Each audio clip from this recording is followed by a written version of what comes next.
I didn't even get to finish my first glass of champagne before my wedding day turned into someone else's spotlight. Just 38 minutes after we said, "I do," after the ceremony I'd spent over a year planning, after I stood in front of over 120 people in a $6,500 dress I'd saved for, my husband's brother hijacked our reception and proposed to his girlfriend. Right there. In front of everyone. After I told him no. After my husband agreed we wouldn't let it happen. The betrayal didn't hit like a slap. It hit like drowning. Let me rewind. My name's Rachel. I'm 27, and until that day I believed I'd found someone who actually listened to me. Travis, my husband, was thoughtful, quiet, the kind of man who'd memorize my coffee order but never remember his own. He's a mediator by nature, soothing tensions at work, in his family, even between strangers at the grocery store. It's what drew me to him. That gentle steadiness. But the same trait that made me fall in love with him would soon gut me from the inside out. We got married on a warm spring afternoon at a small lakefront chapel in Asheville, North Carolina. Sunlight poured through the stained glass like it was blessing us. I felt like a painting. Floating. Weightless. Our families clapped as we kissed under an arch of white peonies and wild lavender. Everything was perfect. Or it should have been. The reception took place at a rented greenhouse estate about 15 minutes away. It was whimsical and green and smelled like lemons and old books, exactly what I'd always imagined. We had signature cocktails, handmade signs, a jazz quartet. Travis and I walked hand in hand through the crowd, glowing. I remember thinking, this is the happiest I've ever been. Then came Ben, Travis's older brother. He was the best man. Of course he was. Loud, relentless, always trying to be funny in a way that made people laugh at him, not with him. Travis adored him. I tolerated him. Barely. For weeks before the wedding, we were at dinner with Travis's parents when Ben dropped the bomb. "I've been thinking of proposing to Haley," he said, sipping his third beer. "I think the reception would be a perfect time." I laughed. Actually laughed, because I thought it was a joke. But his face was stone. "You do that," I said carefully, "and my cousin Layla will literally yeet you into the koi pond." Ben scoffed. Travis, God bless him, jumped in. "No, seriously, man. That would be epic. Haley would love it." My blood chilled. Later that night, I pulled Travis aside. "We need to shut this down," I told him. He blinked.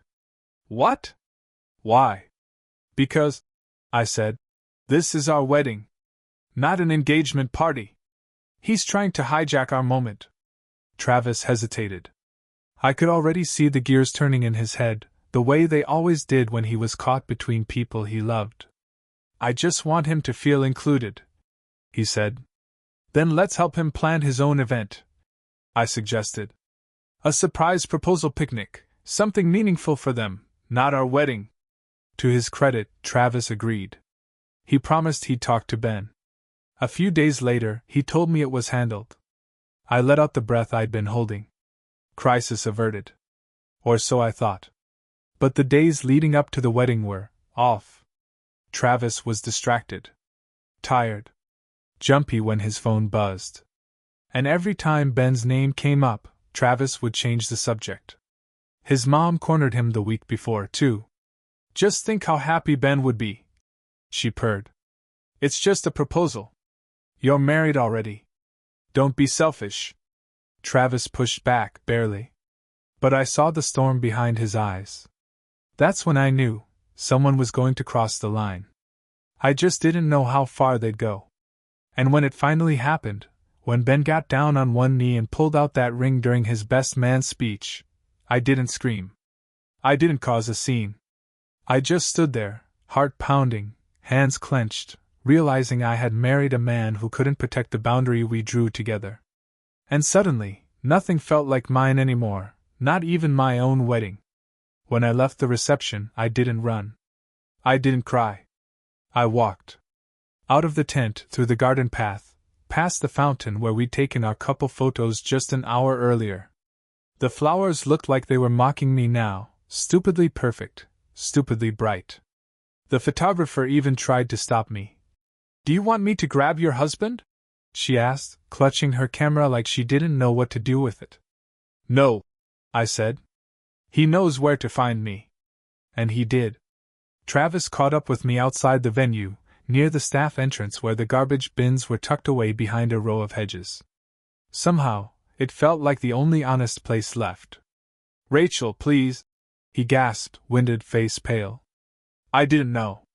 He told me he wouldn't, he swore. My hands were shaking. You promised me, Travis. You did. You said it was handled. I thought it was, he whispered, voice cracking. Ben swore he'd never disrespect you like that. I told him. Then why was he carrying a ring? He didn't have an answer. Of course he didn't. Because the answer was obvious, he knew. Somewhere deep down, maybe not with certainty but with possibility, he knew Ben might pull something, and he didn't stop it. I didn't go back inside. I didn't want to hear the applause, or see Haley crying, or pretend I was happy for them while a proposal video of our wedding made the rounds online. My mom drove me back to our hotel suite. She didn't say much. Just handed me a bottle of water and held my hand the way she used to when I had strep as a kid. I didn't sleep that night. I stared at the ceiling, still wearing the remains of my wedding dress, half of the lace ripped from where I'd yanked the bustle loose. My phone buzzed. Dozens of texts. From guests. From Ben. From Haley. From Travis. But I only opened one message, from my cousin Layla, who I knew had my back. I almost tackled him mid-speech. You say the word, and I'll egg his condo. I smiled. Barely. The first time in hours. But it didn't stick. 3 days passed.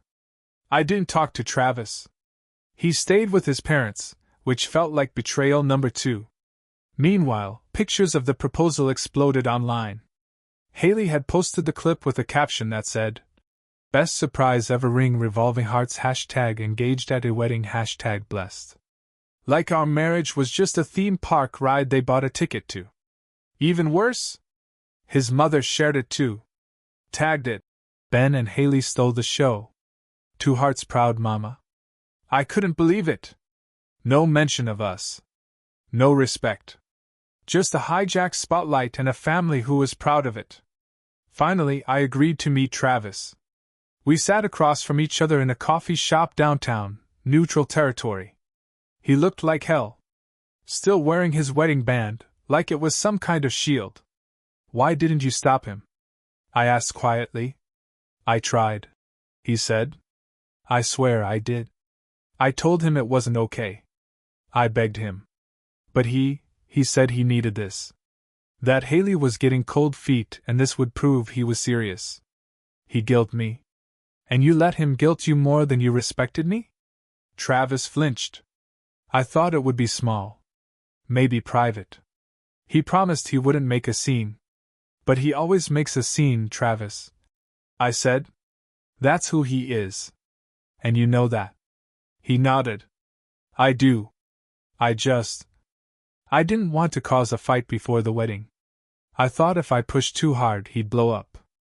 I sat back. The truth stung harder than the betrayal. Travis wasn't just afraid of conflict. He feared Ben more than he valued our marriage. That was the real problem. I stared at my coffee until the foam dissolved. You didn't protect me. You didn't protect us. And now I don't know what this marriage even is. I love you, he said.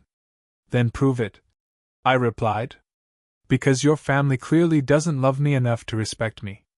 And you stood on their side. He didn't respond. Because again, he didn't know what to say. That night I messaged Ben. Meet me tomorrow. Just you. He said yes, of course. Probably thought he'd get a chance to cry and play the poor misunderstood guy. But I had questions. And I wasn't leaving that cafe until he answered every single one. Because this wasn't just a mistake. It was a deliberate choice. And someone had to be accountable for it. The cafe I picked wasn't anything fancy. Just a corner spot off Maple Street with sticky menus and chipped mugs.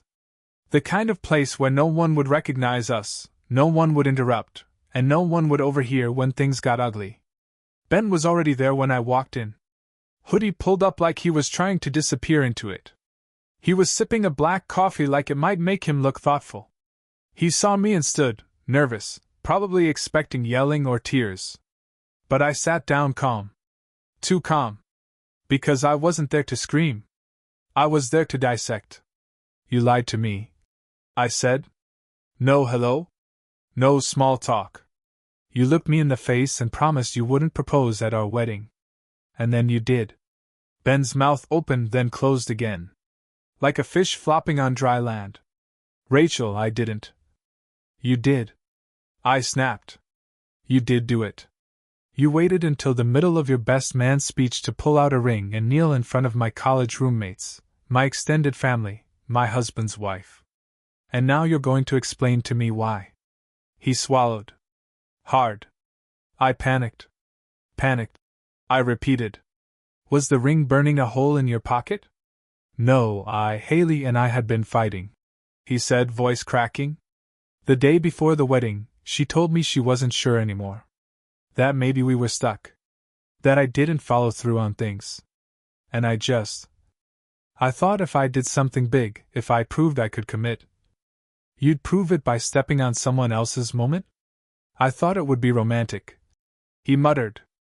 I stared at him. Romantic. At someone else's wedding. On the day I married your brother. Ben put his head in his hands. I know I screwed up. No, I said, leaning forward. You sabotaged us. You made a calculated decision to turn our day into your stage. And what makes it worse? You did it knowing Travis wouldn't stop you. Because you've always known exactly how to manipulate him. His silence told me everything I needed to know. You knew he'd fold. He nodded slowly. I figured he wouldn't say anything in front of the guests. I didn't think it'd ruin things. That's when it hit me. You used Travis. You used the fact that he hates conflict. You weaponized it. You bet everything on the idea that he wouldn't make a scene, and you were right. Ben looked up, guilt streaked across his face like bad paint. I'm sorry. No, I said again, voice flat. You're sorry it blew up. You're not sorry you did it. He didn't deny it. I need you to understand something. I continued. Travis and I might still be able to fix this, but not if you keep circling him like a dog waiting for scraps. If you ever try to manipulate him again, if you so much as whisper behind his back to your parents about how I'm being too dramatic, you're going to lose more than a brother. Ben nodded, eyes down. Good, I said, standing. Because I'm not forgiving you. Not yet. Maybe not ever. As I left, he didn't follow me. Just sat there, shoulders hunched like a kid who finally got caught cheating on a test he thought no one would notice. But what he didn't know, what Travis didn't even know yet, was that this whole thing, it had been orchestrated. Not just by Ben. By their mother too. Because when I got back to the hotel that night, I found an email from Travis's cousin, someone who'd helped coordinate the wedding seating. Someone who'd seen the group chat. And what she sent me changed everything. A screenshot of a message from Travis's mom. Just let Ben do it. Rachel will get over it. He deserves his moment too. I already told Travis to stop making a fuss. He owes his brother. That word. Owes. It echoed in my chest like thunder. This wasn't just a boundary crossed by Ben. It was a family-wide decision. And if Travis knew about this message and said nothing, then the person I married might have betrayed me even deeper than I thought. It took me 2 hours to build up the nerve. 2 hours of pacing my hotel room with the screenshot burning a hole in my inbox. 2 hours of telling myself it was better not to know. That maybe, just maybe, Travis hadn't seen it. That maybe his silence was stupidity, not complicity. But deep down, I already knew. When I finally confronted him, it was late. I asked him to meet me at the footbridge behind our venue, the one we'd picked during the walkthrough because it looked like a movie. Now it looked like the set of a breakup scene. Travis showed up in sweatpants and the same t-shirt he'd worn to his bachelor party. His hair was damp. His eyes were rimmed red, like he'd already cried. I didn't feel bad. I felt ready. I need to ask you something, I said quietly, not bothering with greetings. And I want the truth. He nodded, nervous. I pulled out my phone and turned the screen toward him. The group chat. The messages. His mom's text. Just let Ben do it. Rachel will get over it. I watched his face like a lie detector. His pupils dilated. His jaw clenched. A pause. Then the inhale. I saw it. Everything inside me hollowed at once. And you didn't tell me. He shook his head slowly. I didn't want it to get worse. Worse than what, Travis? Worse than your brother hijacking our wedding? Worse than your family mocking me behind my back? He rubbed his eyes. I thought if I ignored it, it would go away. I thought Ben would listen. I laughed, short, sharp, ugly. So your plan was what, exactly? Hope I didn't find out that your entire family decided I wasn't important enough to protect? No, he shouted. I didn't agree with them. I told them not to do it. But you still chose silence. He took a step closer. I took one back. Rachel, I didn't know how to fight them. You don't understand. My whole life, they've made me feel like if I don't fall in line, I'm the problem. I was trying to protect you. No, Travis, I said, my voice breaking. You were trying to protect your comfort. Not me. Not us. And there it was, the core rot at the heart of it all. Travis didn't betray me with words. He betrayed me with inaction. With choosing peace over principle. Again and again. They didn't just ruin our wedding. I continued. They made a decision about who mattered more. And you let them. He stared at me, eyes wide. Please. I can fix this. I'll confront them. I'll go no contact if I have to. Just don't give up on us. And God help me, I wanted to believe him. But then I remembered what came next in that group chat. A second message. This one from his dad. Travis knows better than to cause drama. He'll keep her in line. Keep me in line. I repeated aloud, voice trembling with rage. Did you see that one too? Travis blinked. Hesitated. Then whispered. Yes. I stood there on that bridge, watching the person I loved shrink into the version of himself I'd always refused to see clearly. The one who'd been trained to bend, to appease, to survive by never making waves. And I knew right then. If I stayed, I'd drown with him. I'm leaving tomorrow, I said. His whole body sagged. Rachel, I'm not filing for divorce yet. But I need space. And I need to know you're not just sorry you hurt me, you're sorry you kept letting them do it. I am, he said. I swear I am. But I couldn't trust that. Not yet. Maybe not ever. I'll send you the hotel bill, I added. Tell your mom she can Venmo me for the centerpieces she ruined. It was petty. It was necessary. Then I turned and walked away from the bridge where I'd once pictured us taking our first anniversary photo. Now it felt like the ruins of something I couldn't rebuild alone. I didn't cry until I got back to my room. And when I did, it wasn't for the wedding. It was for the version of Travis I believed in, until he let someone else's moment matter more than our vows. The final confrontation didn't happen with yelling. It came in the form of silence, and a guest list. 2 weeks after I left, I got a forwarded email from Travis. No subject line. Just one line in the body. I thought you should see this. It was an invitation. Not ours. An engagement party. For Ben and Haley. Hosted by Travis's parents. At the same estate we'd used for our wedding. Same venue. Same florist. Same caterer. Same chairs. I scrolled through it in disbelief. They didn't even bother to change the theme. A garden of new beginnings. Like nothing had happened. Like I had been the interruption to their family story, not the bride. That was when something inside me stopped grieving and started calculating. Because if they were going to erase me that easily, I was going to make damn sure I became the one thing they could never forget. I called Layla. I need you to help me crash a party. She didn't even hesitate. Name the dress code. Travis didn't know about the plan. He thought I was in Vermont with my cousin. And I had been, for 3 days. Long enough to clear my head. Long enough to decide that if I was walking away from this marriage, I wasn't doing it quietly. The day of the party, I wore the rehearsal dinner dress I never got to debut. Navy blue, open back, absolutely lethal. Layla wore all black and carried a Bluetooth speaker in her purse. We parked 2 blocks away. And then we walked right in through the catering entrance. The moment we stepped onto the lawn, the déjà vu was suffocating. The fairy lights. The flower arches.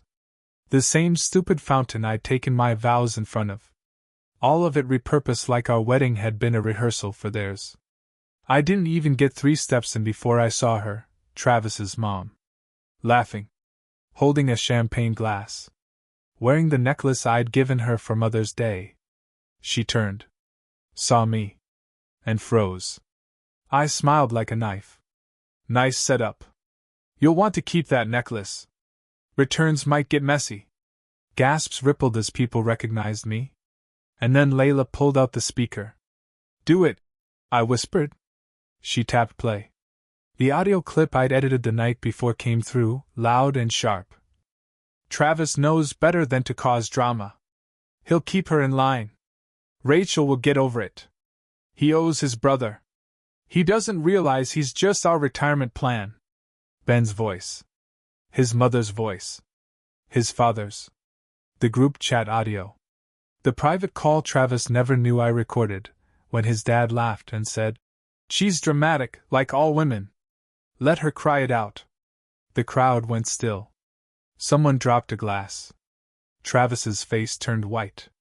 I stepped up onto the small stage they'd set up for speeches, same one we'd used for our vows. "I just wanted to say a few words," I said into the mic. I was the bride. Not a guest. Not a footnote. And not someone's PR casualty. This family didn't just let someone hijack my wedding. They planned it. They knew. And they told me I'd get over it. I paused. My voice steady now. Well, I didn't. I turned to Travis. You had a chance to stand with me. You didn't. I turned to Ben. You had a chance to propose with dignity. You didn't. And finally, I looked straight at his mother. You had a chance to raise sons who respected women. You didn't. Then I took off my wedding ring, held it up, and dropped it into my champagne glass with a sharp clink. You can toast with that, I said. I stepped down. Layla followed. We walked straight out the way we came in, past shocked faces, past wide eyes, past the sound of a family legacy cracking. I filed for divorce a month later. Travis never fought it. He sent a letter, handwritten, full of apologies, therapy sessions, reflections, hopes for reconciliation. I kept it in a drawer for a while. Then burned it in a candle jar I bought with my bridal shower gift cards. I don't hate him. But I don't love the version of me I became to make him comfortable. Ben and Haley never got married. Word is she saw the video and packed her things that night. As for his parents, they never reached out. But I heard through Layla that they tried to host a redo brunch to save face. Only 6 people showed up. 2 of them were the florist's cousins. I moved to Portland. Took my maiden name back. Started teaching art classes part-time. Every Thursday I run a workshop called Reclaiming Space. It's funny. You don't realize how much you were shrinking until you finally stop apologizing for taking up room.